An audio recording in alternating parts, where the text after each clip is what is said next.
할렐루야. 오늘은 마가복음 4장 13절과 20절까지의 말씀을 가지고 여러분이 너무나 많이 알고 있고 또 여러 번 들은 씨 뿌리는 비유를 새로운 측면에서 주시는 깨달음을 함께 나누도록 하겠습니다.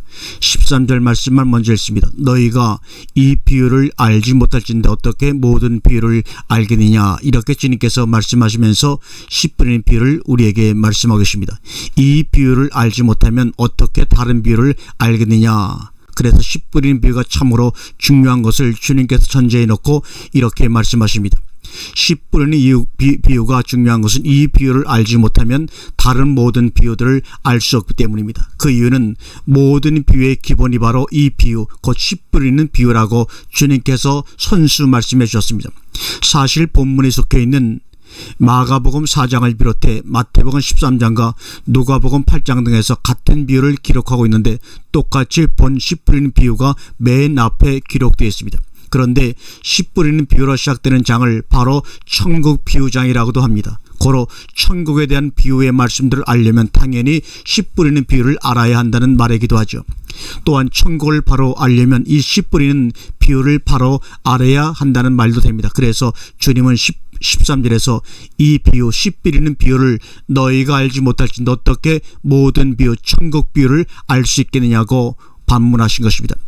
천국에 대해서 알고자 하십니까? 씨 뿌리는 비유부터 배우라. 천국에 들어가기를 원하십니까? 씨 뿌리는 비유부터 알기를 원하시기를 간절히 권면합니다. 왜냐하면 하나님의 나라는 사람이 씨를 땅에 뿌린 것 같더라고 26절에 말씀하고 계셨기 때문입니다. 씨를 뿌리는 자는 말씀을 뿌리는 것이라. 씨를 뿌리는 자는 말씀을 뿌리는 것이라 14절입니다. 이 말씀은 4장 3절에 씨를 뿌리는 자가 뿌리러 나가세를 해석하신 말씀입니다. 이 말씀이 비유이기 때문에 씨가 무엇을 말씀하시는지가 궁금할 수밖에 없습니다. 그래서 씨부터 해석을 하신 것입니다. 씨를 뿌리는 것은 곧 말씀을 뿌리는 것이다. 이 말은 곧 씨는 곧 말씀이시라는 것을 거듭해서 강조하신 것입니다. 신약성경에서는 말씀이라는 명사가 5가지가 있지만 대표적으로 2가지가 쓰이고 있습니다. 그 하나가 로고스요, 또 하나는 레마입니다. 로고스는 존재적인 개념으로 사용되는 단어고 레마는 사실적 개념으로 쓰이는 헬라어입니다. 즉 로고스는 요한복음 1장 1절에 태초에 말씀이 계시니라, 홀로고스가 계시니라는 대표하는 구절이요, 레마는 마태복음 14장 4절에서 사람이 떡으로만 사는 것이 아니요 하나님 입에서 나오는 모든 말씀으로 살 것이나 해서 쓰이는, 입에서 나오는 모든 말씀할 때 그 말씀 바로 레마입니다. 이것은 사실적인 개념으로 쓰인 단어입니다. 특히 요한복음 6장 63절에 살리는 것은 영이니 육은 무익하니라. 내가 너희에게 이른 말이 레마, 영이요 생명이라 하실 때에도 사용된 단어가 바로 사실적인 개념으로 레마라는 헬라어를 사용하고 있습니다. 우리는 본문 뿌리는 자는 말씀을 뿌리는 것이라 해서 말씀이 어떤 말씀인지 구별해야 합니다. 호로고스인지 레마인지요. 왜냐하면 호로고스를 뿌리는 것과 레마를 뿌리는 것은 분명 다르기 때문입니다. 어떻게 다른가? 레마는 호로고스에서 나오는 말씀이며 호로고스는 레마를 뿜어내는 것입니다. 고로 호로고스가 씨를 뿌려줘야만 당연합니다. 역시 오늘 본문에서도 토로곤, 호로고스의 목적어가 바로 호로곤입니다. 호토로곤으로 기록되어 있습니다. 고로 아무 말씀이나 자기가 말씀이라고 생각하는 그런 말씀이 아니라 반드시 호로고스 말씀만이 본문이 말씀하는 말씀이라는 것을 확실히 해둘 필요가 있습니다. 그러면 어떻게 호로고스가 뿌려질 수가 있는가? 요한복음 1장 10절 이하에서 이렇게 말씀하고 있습니다. 그가 세상에 계셨으며 세상이 그로 말미암아 지은 바 되었을 때 세상이 그를 알지 못하였고 자기 땅에 오매 자기 백성이 영접치 아니하였다라고 기록하고 있습니다. 여기서 말하는 그는 바로 1장 1절 이하에서 말하는 호로고스이십니다. 말씀이십니다. 그래서 요한복음 1장 14절은 말씀이 육신에 되어 우리 안에 거하심에가 된 것입니다. 주님은 오늘 본문에서와 같은 사항을 비유로 뿌리는 자는 말씀을 뿌리는 것이라고 하신 것입니다. 그러므로 마땅히 말씀을 받는 자도 호로고스 말씀을 받아야 합니다. 사도 바울은 그러므로 데살로니가에 있는 성도들에게 편지하면서 이러므로 우리가 하나님께 쉬지 않고 감사함은 너희가 우리에게 들은 바 하나님의 말씀을 들을 때 사람의 말로 아니하고 하나님의 말씀으로 받음이니 진실로 그러하다. 이 말씀이 또한 너희 믿는 자 속에서 역사하느니라고 데살로니가전서 2장 13절에 말씀하고 있죠. 고로 뿌리는 자는 말씀을 뿌리는 것이라 할 뿐만 아니라 뿌리는 자는 호로고스만을 뿌려야 할 것이라는 말도 됩니다. 왜냐하면 그 말씀이 생명이요 그러므로 열매화될 수 있는 말씀이기도 하기 때문입니다. 15절에 길가에 뿌리었다는 것은 말씀을 빼앗는 것이요 이미 말씀은 뿌려지기 시작한 것을 전제로 한 말씀입니다. 이제는 그 말씀을 받은 자의 자세와 책임으로 넘어온 것입니다. 본문은 다만 비유적으로 말씀이 길가에 뿌려진 것을 말씀하십니다. 그것은 바로 말씀을 들었을 때 사탄이 즉시 와서 그들의 마음속에 뿌려진 말씀을 빼앗아 가버리는 것을 말씀하십니다.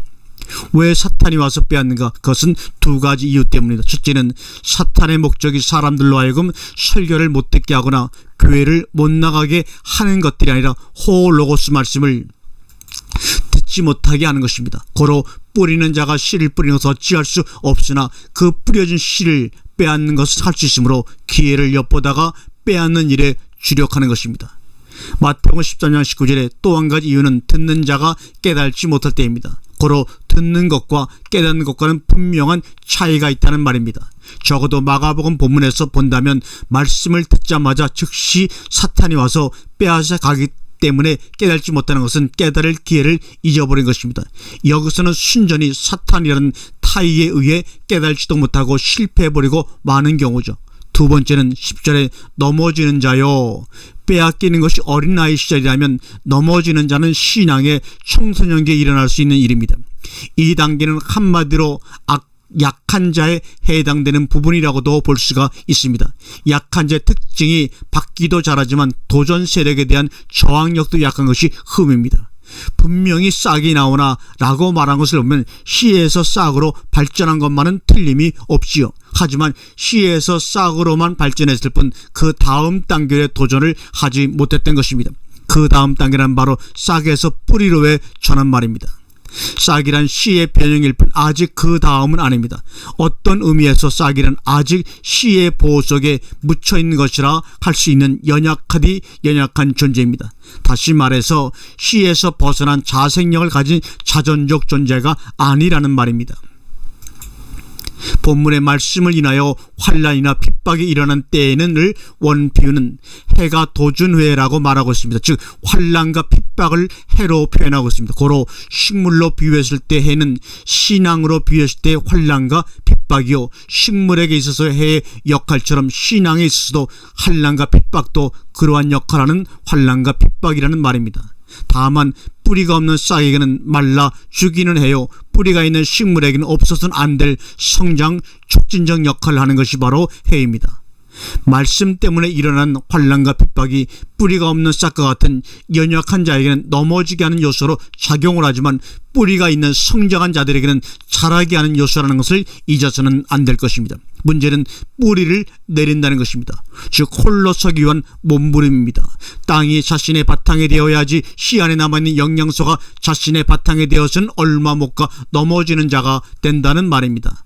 많은 씨가 뿌려지지만 모든 씨가 싹이 되지 못하는 것은 그 일부를 사탄이 주워 먹어버렸기 때문이요 모든 싹이 다 과목이 되지 못한 것은 뿌리를 내리지 못했기 때문입니다. 고로 씨가 싹이 되었으면 반드시 뿌리 내리는 작업을 시작해야 되고 그것은 아무도 도와주거나 알려주지 않는 나 자신과의 싸움이요 몸부림입니다. 그렇기 때문에 많은 싹들이 싹으로부터 탈출을 기피하고 싹으로 안주하고 잊고 하려고 합니다. 또한 악마는 많은 싹들이 그냥 싹으로 정착하도록 유도하고 유혹합니다.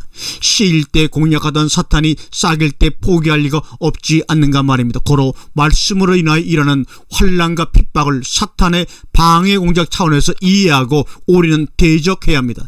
여기서 주의할 점은 자기 주장에 대한 반대 아닌 말씀 때문에 일어나는 환난이나 핍박에 국한해야 한다는 것입니다.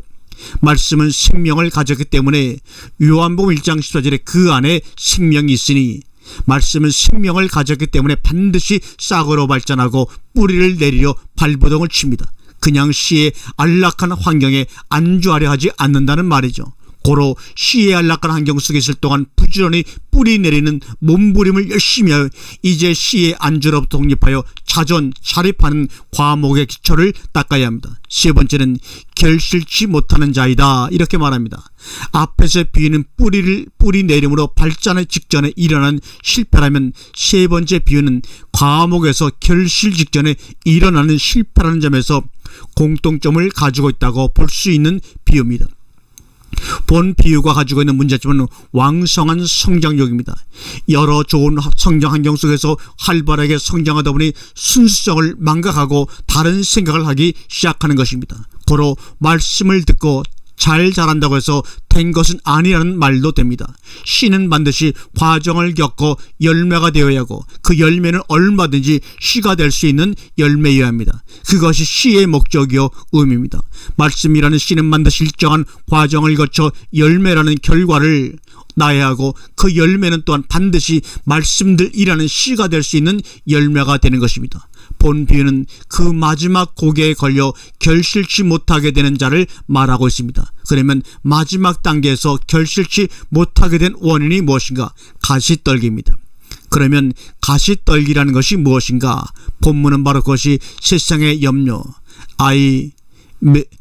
메르무마이 톤 아이오노스, 지혜의 유혹, 엔 아파텐 돈 프로톤, 기타 욕심, 아이페리타이 로이파 에피누미아 들이라고 말합니다. 세상의 염려, 재리의 유혹, 기타 욕심들을 가시떨기라고 말하고 있습니다. 이 가시떨기는 이미 창세기 3장 18절에서 아담에게 내려진 저주의 결과입니다. 이것이 문제인 것은 이것이 말씀을 질식시킨다는 것입니다. 시푸니그신, 이 질식이라는 말은 신과 푸니고는 목잘라 죽이다는 말입니다. 즉 우리 속에서 살아 숨쉬는 말씀이 세상의 염려, 재리의 유혹, 기타 욕심들과 합세하여 질식을 시켜 결실을 못하게 합니다. 이것이 바로 누구의 무엇을 위한 전략이겠습니까? 첫째 번째 비유는 다분히 어찌할 수 없는 운명적이라면, 두 번째 비유는 뿌리가 없기 때문에 타죽은 수동적인 사건인데 반해 이 세 번째 사건은 자신에 대한 과신과 자만, 거기에서 출발하는 과욕이 자초한 능동적이라는 것이 특징입니다. 이 세 번째 사람들은 보이지 않는 이타적 결과보다는 보이는 현실과 이기적 생각에서 스스로 자밀한 예입니다. 없어서의 염려나 있어서의 유혹이나 다 이기적 현실적 문제요 욕심의 산물입니다. 이것은 저주받은 땅의 소산인 것입니다. 가인은 그 재물을 하나님께 대시드렸다가 하나님의 등 돌리심을 받는 것입니다. 오늘날도 많은 가인의 후예들이 이 땅의 소산을 제물로 드리고 제사장들도 기꺼이 받으며 환영하며 곤장하며 강요하며 심지어 강탈까지 합니다. 그럴듯한 미명하에서 말입니다. 그러나 하나님은 가시떨기 제물에 대해서는 계속해서 등을 돌리십니다. 왜냐하면 그가 받으실 만한 제물이 따로 있기 때문입니다. 그것은 바로 요한복음 4장 23절에 너희가 아버지께 신령과 진정으로 성령과 진리 안에서 예배할 때가 오나니 곧 이때라. 아버지께서는 이렇게 자기에게 예배하는 자들을 찾으시니라고 말합니다. 너희 몸을 하나님이 기뻐하시는 거룩한 산제사로 드리라. 이는 너희의 드릴 영적 예배니라고 로마서 12장 1절에 말씀하신 것입니다. 주님은 산상순에서도 세 번째 단계를 넘기지 못할까 하는 높아심에서 무엇을 먹을까, 무엇을 마실까, 무엇을 먹을까 염려하지 말라. 이는 다 이방인들이 구하는 것이라 하시며 너희는 먼저 그의 나라와 그의 일을 구하라고 당부하신 것입니다. 이 세 단계, 그 다음 단계는 결실의 단계입니다. 문제는 길가에도 돌밭에도 가시떨기에도 말고 좋은 땅에 좋은 씨가 뿌려진 것입니다. 씨는 위에서 뿌려지지만 땅은 아래서 받는 것입니다. 공통점 네 밭이 다 말씀을 듣되 즉 호이톤 로곤 아코산테스들이라는 것입니다. 다만 그 호이들 중에 호이파라 텐 호돈 길가에 있는 호이들이 있고 호이 에피타 페트로데 돌바디에 있는 호이들이 있고 또 호이 에이스타스 아카다스 가시떨기들 향한 호이들이 있고 호이에프텐, 겐, 텐, 카렌, 좋은 땅 위에 있는 호이들이 있습니다. 길가에 있는 것들, 돌밭에 있는 것들, 가시떨기들 향한 것들, 좋은 땅에 있는 것들이 다 다르다는 점입니다. 전치사가 다르고 관사가 붙은 명사들이 다릅니다. 그 의미들이 각각 무엇인가? 그것들을 알고자 하는 몸부림이 곧 모든 문제를 해결하는 해결책이기도 합니다. 이 비유를 너희가 알지 못할진데 어떻게 모든 비유를 알겠느냐? 주님이 말씀하신 것처럼 이 비유를 알기 위해 우리들의 몸부림이 바로 깨달음을 향하는 한 걸음 한 걸음이라고 권면을 합니다. 아멘.